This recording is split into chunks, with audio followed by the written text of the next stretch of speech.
and welcome to the Astrophony Museum.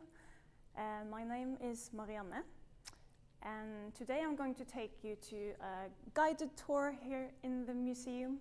Unfortunately, the museum is closed. We would love to have you here, of course, but that's not possible at the time, at this moment, so we are going to do this here. Today we are going to talk about the exhibition Alpha Crucis. And for those of you who don't know, Alpha Crucis is the name of a star. And first of all, I also need to say that this is just the South African artists in the exhibition. So we are going to talk about 5 artists from South Africa today. The name Alpha Crucis is the name of a star. It's the strongest star in the constellation of the Southern Cross in the Milky Way. It is a bright, bright star that you use, for example, to navigate towards the south. And very often the art world has been looked at with a very Western gaze. So now we want you to look south. And today we're going really south, all the way to South Africa. Okay, so I guess a lot of you know a lot about South Africa from before because we have heard of apartheid. It's not that long time ago. But before that, there was also colonization. Both the British and the Dutch were interested in South Africa, for example, because of the gold that were found there. And from 1948 to 1994, you also had the apartheid, a racial divide where, for example, black and white people had to live in different areas. They had to use different bus stops, they had to use different beaches, there was a division between black and white. So today, South Africa is a major power in Africa, but there are still a lot of differences between rich and poor. And right now you have the corona situation, which also makes South Africa, they have a lockdown right now, as far as I know, which also makes the difference even bigger between rich and poor. Okay, so that was a short background, and we're now going to start to talk about the first artist in this exhibition. Okay, are you ready? Good. The first one is a female artist. She is called Billie Zangara. She was born in Malawi, and she grew up in Botswana, but now she has lived in South Africa for about 20 years or so.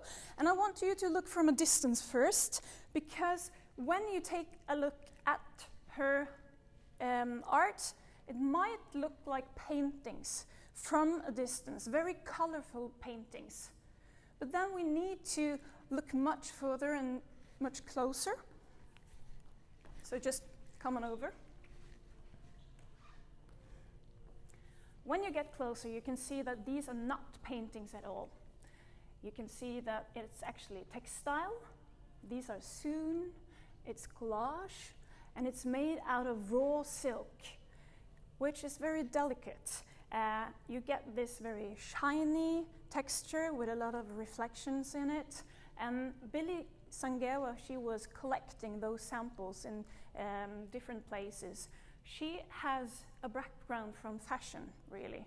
So I get this is also a way that she got interested in the textile. The textile is a way that she works, where she cut up the pieces in different forms, and then she put them together and sew them together.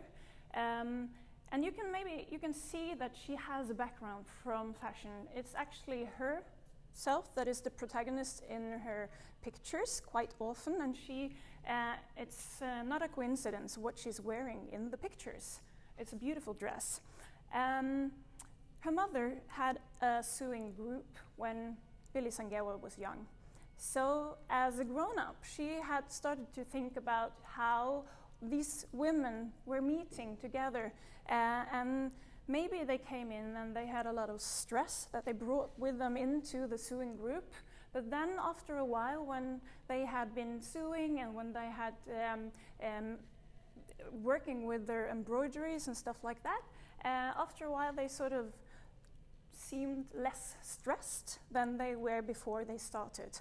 So in a way, this sewing group was a form of group therapy.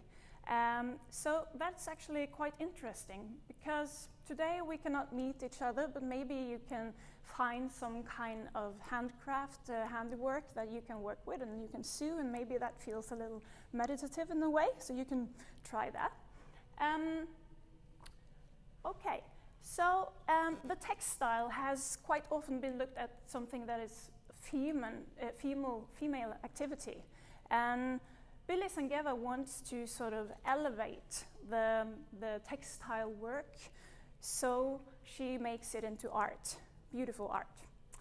Okay, so let's go on further over here, because in Billie Zangara's artwork, you can find her in different situations and in different roles, all the roles that a woman are playing in her own life, right? She's a lover, she's an artist, she's a mother. She is inspired by everyday situation. For example, for instance, her son. And she wants people, or she wants women actually, to take place in their own life. What she certainly does in this work. Because in this work we can see a very big woman. She is much bigger than the city that you can see down here, which actually is Johannesburg, where she lives. And when we look at the title of this work, it's called The Rebirth of the Black Venus, and it's from 2010. And some of the words here are quite familiar, I guess, because we have birth and we have Venus. So this motive here is quite Botticelli-like for those of you who know this picture with the Venus, birth of the Venus. But this is quite different. And we also need to bring in another background story for this, because in South Africa, in the beginning of the 1800s, there was a woman that was called Sarah Baartman. If you Google Black Venus, you might find a Hollywood movie that is called Black Venus, which is about this woman, Sarah Baartman. She was from the Khoi people in South Africa, and she was brought to Europe, and she was exhibited as a freak, really, in freak shows, for example, at Piccadilly Circus, and then she was bought by an animal trainer in Paris. She died quite young, and after her death, her brain and her sexual organs was actually exhibited. It wasn't until the beginning of the 2000s that all these remains got back to South Africa. So this is really racism and exploitation, and it's all sort of wrapped in as science. So with this background as well, we can see that it's a quite important story to tell, and it's important to make this rebirth of the Black Venus. And here she is quite proud. We can see this, what do you call it, this banner in a way, or that she has around her torso.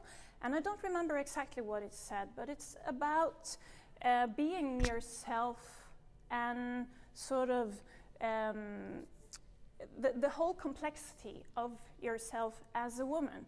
So she is both proud, but also vulnerable in this picture here, where you can see that she is naked, but she had chosen it herself to do it. Okay, so that was a little bit of this artist Billie Zangara from South Africa. And Billie Zangara is inspired by another women in this exhibition. So we are going to walk upstairs to the second floor. So I'm going to talk while we're walking. And when I say that she is inspired by another woman in this exhibition, you might think that this is a very experienced and maybe old artist, but it's actually the youngest one in the exhibition. She is called Lobo from South Africa, again, of course, and she was born in 1990. But she is already a very established artist, and she works with photography in many different ways. And I think that right now you're sitting in front of a computer, so you can actually Google her name, Lobo.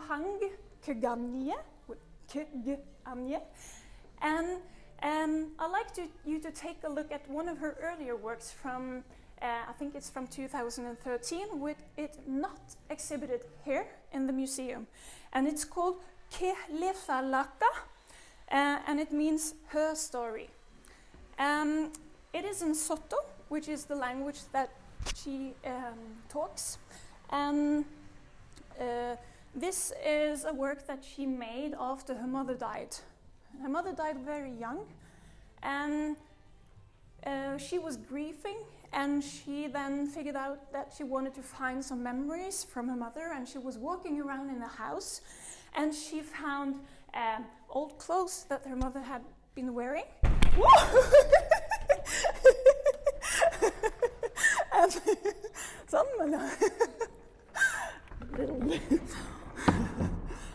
okay, a little comedy. She was we have another door coming as well. She was wearing these old clothes from her mother. And also she found some family albums with old pictures of her mother. And she started to dress in her mother's clothes, and then she manipulated herself into those pictures of her mother. So she was sort of like a twin to her mother in the same clothes. So this is a good background to bring with you when you're going into the next one, because that is also a work of art with photo as that she's using photo in a quite new way, and also the background where she uses family photography as the background. Okay, we have the door. I'm going to open it now. So, okay, come in here, and I'm going to close it again. So in this room, we don't have just one work of art that you're looking at. We actually have a whole installation. And I think that you should take a look to the whole installation. So I'm going to talk a little bit while you look at it. So you can see that this is photography, but it's actually put on those wood racks. So it comes out, and then it becomes almost like an environment that we can walk around in. It is, you can see the color. It's the sepia color that is brown, yellowish, that you can find in old photographies, in old family albums. So the background for this is actually that Libuhan Kanye, she was traveling around in South Africa because she was looking for more information about her name, Kanye, which had been written in very many different ways during the years, during the history, for example, with colonization and apartheid. So she was sort of trying to figure out the story behind her name. And at the same time then, she was meeting a lot of family members that I think that she hadn't met before, really. And she was looking in their albums, their family albums, and then she talked to them, and she had heard all these different stories about situations in their life that had meant something to them in some way. And for example, I want to tell about this one, because here she says that, for example, her aunt, I think it was, when she was getting married and was married into the family. It was, they had to pay like dowry, and the payment was in cows. So this situation here, where you can see a lot of cows and you can see some people, is the story behind while the aunt got married into the family, and when the payment was taken out, she sort of became quite surprised and shocked and happy, I guess, because 15 cows is actually a lot. So through this installation here, we get to know Ghanye's family history, we get to know some of South Africa's history, and we get to know more about well, the artist's background. And the name of this work of art is in Sotho. It's called Muklumedi Vatora. And it is, we can translate it into the lighthouse keeper. And a thing that I think is quite nice to know is that the name of the artist, Ghanye, means light.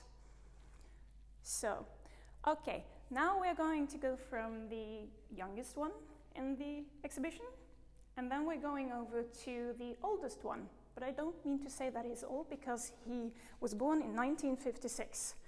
Okay. The next artist is K. Hossam. And K. Hossam,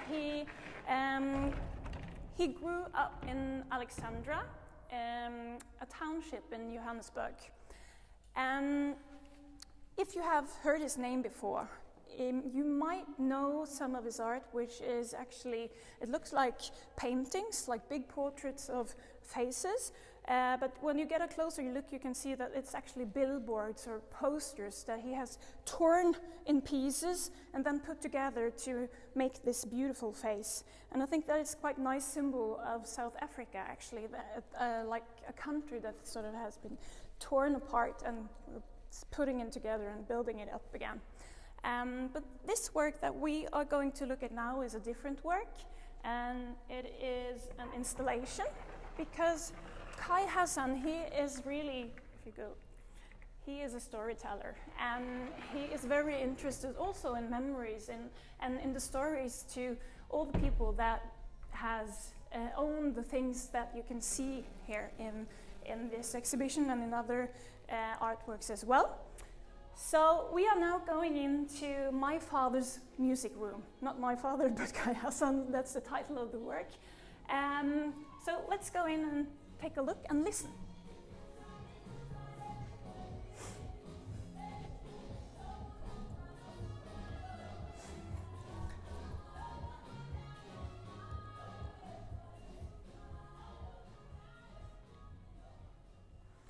So in this room here, you have an artwork that is not just one piece, it's a big installation, and you go inside of it. And this room is a very good room to walk into because it has a very special atmosphere. Of course, it's about this sofa, it's about the furniture, it's about this atmosphere that feels very homely in a way.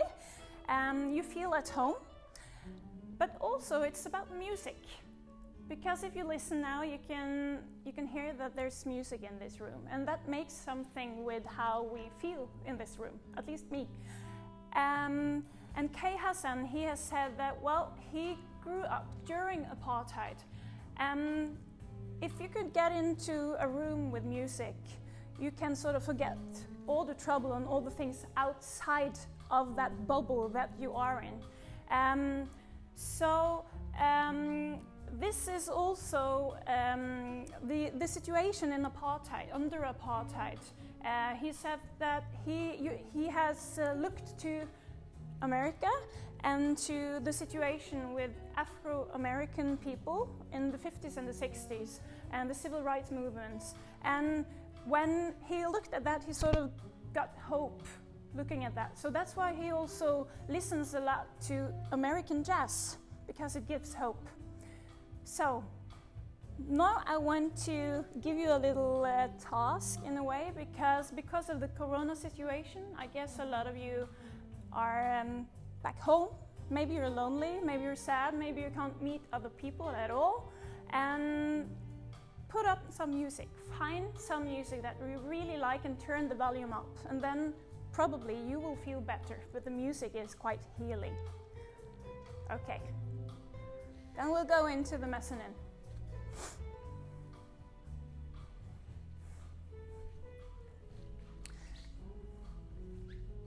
So, in the mezzanine here, we have the two last artists from South Africa that we're going to talk about. And the first one is Marcella. You can see some of her works here. The first thing that you see is a red thread on a white background. And you can see, well, you can see a person. And in some of those pictures here, you can see that the thread is disappearing in a way. The silhouette is not total. You sort of lose a little bit of the person, so you get a feeling that she is getting invisible. And Marcella, she has been working in a lot of different techniques. She has used performance, she has used textile, she has used painting that we can see a little back here. But she has worked a lot with a process where she has become this person, Theodora. For very many years, I think 5 or 6 years or so, she had this ongoing performance where she was Theodora, and the title was Theodora comes to Johannesburg, because under apartheid, her mother experienced a lot of traumas. And Marcella, she thinks that a lot of African or South African women has experienced similar things, different kinds of traumas. Okay, so through her work, she goes into this person, in a way, Theodora, that goes to Johannesburg. And Theodora, she is looking for her husband, Gabanna. And the works behind here is called Waiting for Gabanna. And she's wearing this red dress, which I think is a symbol that she is a married woman. And she was wearing it for a long time, every day for many years, really, in this performance. One of the books that Marcella has been inspired by is a book called The Cry of Winnie Mandela. And in this book, you have a lot of women that has been abandoned by their husbands. So they are waiting for their husband, or they have been abandoned. And for example, Winnie Mandela, she was a woman that was waiting for 27 years. She did it in public. So that's a good example of a woman waiting. And well, this is a theme that she has focused on quite much in her art. And I'm thinking about the waiting. Well, this technique about sewing and embroidery and stuff like that, I think this is a quite slow technique that you need to be patient while you're doing. So it sort of suits the story and suits her project quite well, even though she also she makes paintings as well. We could regard sewing as a female activity, but it's not just women that does that. So if we take a look over here, you have the artist, the last one today, that is called Nicola's Lobo. And he has 2 works of art in this exhibition. One of them is the work behind here with threads on a white background. But I want to explain, or I'm not sure if I'm going to say explain, but I'm going to try to describe for you what's this sculpture here on the floor, because it's quite special. And what we can see here is maybe you see something else, of course, something that can look a little bit like a body, this black one, this black material, it could look like a dress from behind here, but it could also look like a penis. So it's masculine and feminine in a way. And the material that he uses here, this black material, is quite special because if you get close, you can see this thing, I think it's called valve or something like that, valve. And then you understand that this is not just a black material, it is something from a car tire. It's the inside of the car tire, rubber. So he uses this material, and I think he has said that this reminds him in a way of skin, of black skin, the texture and the color. And this material is crossed with this red, shiny material that is called organza. And the organza material is a very different material. It is, maybe we could say it's feminine. It looks like a dress material. And it sort of floats out in the room here.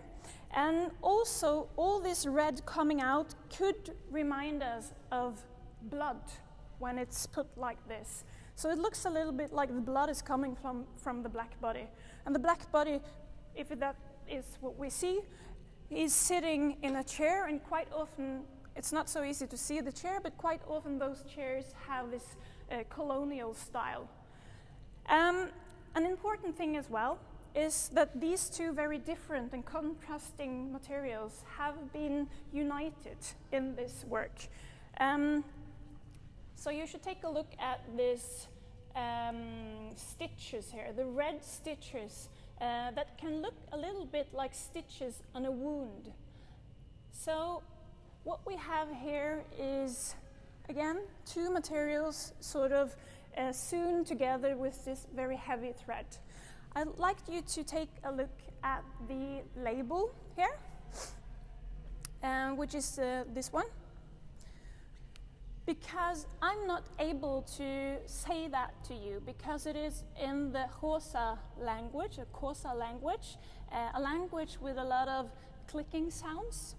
And Nicola Lobo, he has a background from the Xhosa people.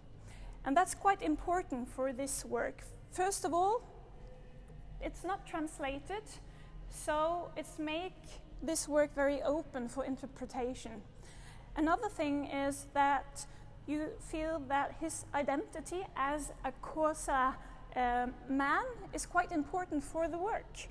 So, quite often the themes that sort of you can find in his work is about identity. And his identity is quite mixed because he is a black homosexual man, and he has a background from the Xhosa people in South Africa. So all those things needs to be united in his identity. And I think that also this work of art can tell the story of apartheid, how he is connecting these two different materials and trying to unite them. So it's almost like a healing process post-apartheid. Okay, so now we have gotten to know the 5 different artists here in this Alpha Crucis exhibition. It's contemporary art. This exhibition is, of course, a bigger exhibition than what you have seen today. We have artists from 7 different countries in Africa.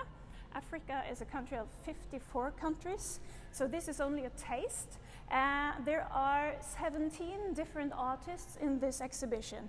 So we would like to bring you back here to the museum another time. And I'm not sure if I can say what we're doing the next time or not, but I think you'll like what you'll see later on. And also, I'd like to just give you a little tip, because, this is the beautiful catalog from this exhibition. It has different fronts where you can find your favorite artist. And there's a lot of very nice text, and you can also see that it has a lot of very nice pictures of all of the works inside of it. So it's possible to buy online. Okay, so for then, thank you for following, and welcome back.